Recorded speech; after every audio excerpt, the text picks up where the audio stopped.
प्रिय साथियों नमस्ते। आज मैं एक अपनी परम दिव्य घटना का जिक्र कर रहा हूँ। ये दिव्य घटना लगभग अब से 30 वर्ष से भी अधिक समय पूर्व की घटना है। मैं अपनी बहन के यहाँ ससुराल में गया हुआ था और सुबह का समय था। सुबह लगभग 9:15 साढ़े 9 बजे का समय था। मैं वहाँ अपनी बहन के घर पर एक चारपाई में अकेला लेटा हुआ था। तभी योग निद्रा में ध्यान में मैं देखने लगा कि एक विशालतम एक पीपल का वृक्ष है और उस पीपल के वृक्ष में कण कण में पत्ते पत्ते पर देवी देवता बैठे हुए हैं। वो देवी देवता बेहद मायूस हैं, उदास हैं, निराश हैं। और उस वृक्ष की चोटी पर एक शाखा पर एक कलश बंधा हुआ है, एक घड़ा बंधा हुआ है। जिस घड़े के अंदर एक ऐसा परम दिव्य तत्व भरा हुआ है और उसके घड़े के नीचे तल में एक छेद है। उस छेद के द्वारा वह परम तत्व, परम रस एक एक बूंद टपक रहा है और मैं जमीन में खड़े उत्तर पूर्व दिशा की ओर मुख करके मैं उस परम तत्व, उस परम दिव्य तत्व को एक एक बूंद पी रहा हूँ, ग्रहण कर रहा हूँ।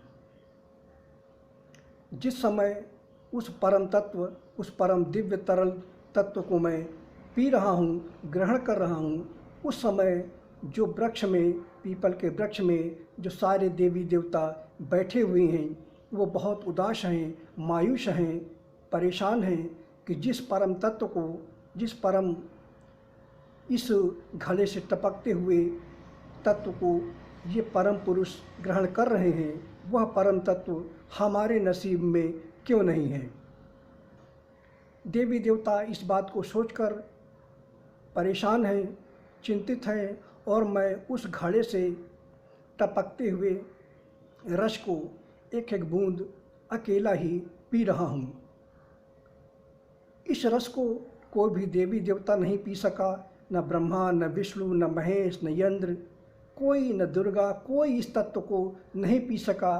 सारा जो पीपल के वृक्ष में घड़े पर जो चोटी पर घड़ा बंधा हुआ था, कलश बंधा हुआ था, उससे टपक रहे एक एक बूंद को सिर्फ मैं जमीन में नीचे खड़े होकर उत्तर पूर्व दिशा की ओर खड़े होकर एक एक बूंद पी रहा हूँ।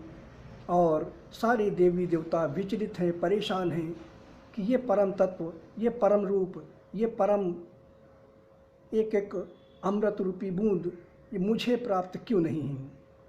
अब सवाल उठता है कि देवी देवताओं को तो अमृत प्राप्त है, उन्होंने अमृत पिया हुआ है, तो फिर ये देवी देवता क्यों चिंतित हैं, क्यों परेशान हैं। और आखिर ऐसा कौन सा वो तत्व था जो पीपल के वृक्ष में लटका हुआ है और उसे सिर्फ मैं ही पी रहा हूँ और देवी देवताओं के भी नसीब में वो तत्व नहीं है। और देवी देवता परेशान हैं, चिंतित हैं कि ये परम तत्व जो ये परम पुरुष पी रहे हैं वो हमारे नसीब में क्यों नहीं है। तो सवाल उठता है कि आखिर जिस परम तत्व को, जिस परम दिव्य पदार्थ को मैंने ग्रहण किया वह देवी देवताओं के नसीब में क्यों नहीं था। ऐसा कौन सा तत्व है जो ब्रह्मा, विष्णु, महेश देवी देवता को भी प्राप्त नहीं है, क्योंकि देवी देवता तो अमृत को पान कर चुके हैं, अमृत को उनके लिए उपलब्ध है। तो फिर ऐसा कौन सा तत्व था जो अमृत से भी श्रेष्ठ है, अमृत से भी बढ़कर है और उसको देवी देवता भी प्राप्त नहीं कर सकते।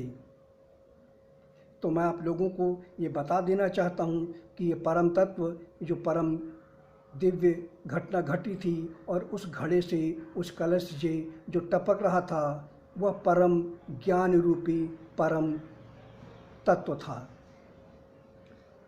वो ऐसा ज्ञान था जो न ब्रह्मा को पता है, न विष्णु को पता है, न महेश को पता है, न किसी देवी देवता को पता है। जो ब्रह्मा, विष्णु, महेश के ज्ञान से भी परे है, जो देवी देवताओं से भी रहित है ज्ञान, उस ज्ञान का पान मैं उस समय कर रहा था, और यह ज्ञान अमृत से भी परम श्रेष्ठ है, और यह ज्ञान देवी देवताओं को भी नसीब नहीं था। तो साथियों, आज मैंने ये परम दिव्य घटना आप लोगों के साथ शेयर की है। आज मैं कई वीडियो देने वाला हूँ, अगला वीडियो भी कुछ ही देर में।